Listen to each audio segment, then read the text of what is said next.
Hello, hi, I'm Prantik, and welcome to this new video on relationships. Have you ever wondered why few of your relationships are getting better and better, whereas few of the relationships are deteriorating day after day? अगर मैं उसका reason बताने जाऊंगा, it is as simple as your belief about that person, your belief in that relationship determines the quality of that relationship. So, जब आपका ये belief है कि इंसान अच्छा है, you tend to spend more time with them. जब आपका बिलीफ ये है कि इंसान अच्छा है, you tend to do a business with them, maybe do a partnership with them, maybe invite them to your home more often. So आप देख रहे हो आपका by default trust, bond, connection, communication बढ़ रहा है because you have a belief ये इंसान अच्छा है. So the belief about that person enhances the quality of the relationship. On the other hand, अगर आपका ये बिलीफ है यार ये इंसान I am doubtful about it, ये इंसान लॉयल नहीं है, आप देखोगे you tend to avoid the communication with that person. You do not talk a lot, you do not invite them, you do not think of partnering with them, and धीरे धीरे होता क्या है, that relationship deteriorates. Now this thing is not constrained to only with people in your office, it also applies to the people in your home. अगर if you are married to someone, okay, it could be love marriage, it could be arranged marriage. At the beginning you were a lot more in love, but धीरे धीरे अगर आपका belief उस इंसान के प्रति धीरे धीरे कम होना शुरू हो जाता है, आप देखोगे घर पे रहते हुए भी वो quality of relationship डिटोरिएट्स.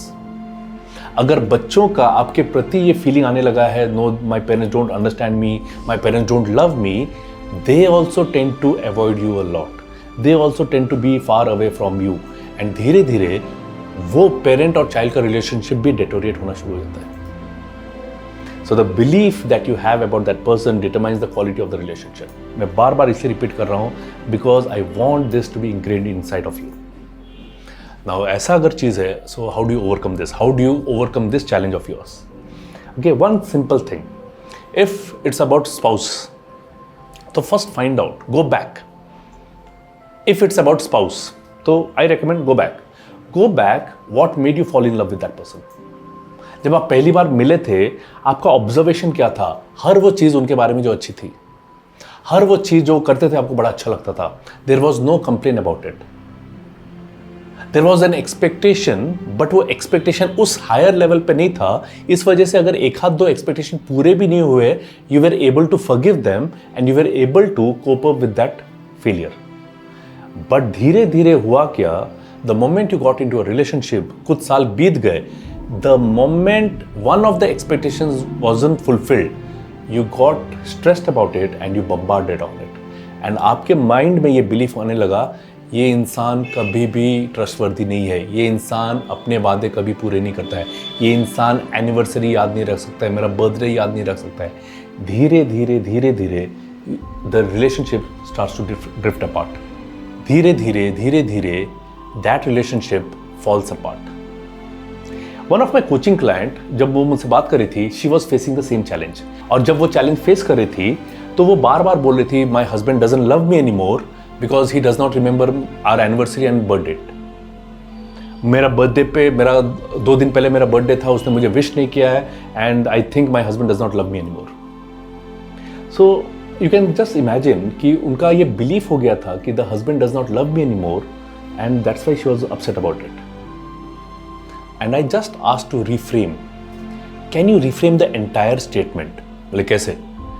Just say, somebody who loves me a lot has forgotten my birthday. I wonder what is troubling him.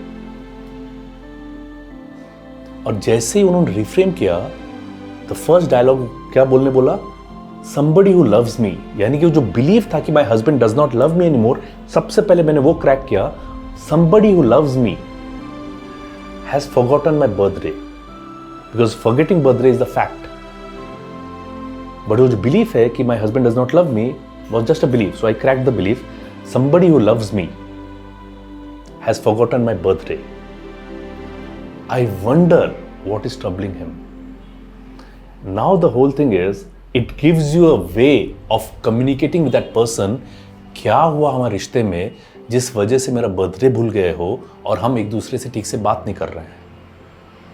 So the whole idea is somebody who loves me has forgotten my birthday and I'm concerned what is troubling. Look at this reframing. It changes the entire structure. अगर आप बोलते हैं somebody who disrespects, somebody who respects me a lot has forgotten my birthday. Somebody who respects me a lot has not heard my communication. I wonder what is troubling him. I wonder what is troubling her. So जैसे reframe करते हो, the entire thought process changes and your beliefs will start to change and that will determine the quality of relationship. That means it will start to get better. Okay, so reframe such a way so that your beliefs start to shatter. Your belief decides the quality of relationships. I hope it was useful to all of you. Share it with somebody who is really facing a lot of challenges in the relationships. I hope this will be useful to them. Thank you so much. I'll see you in the next video.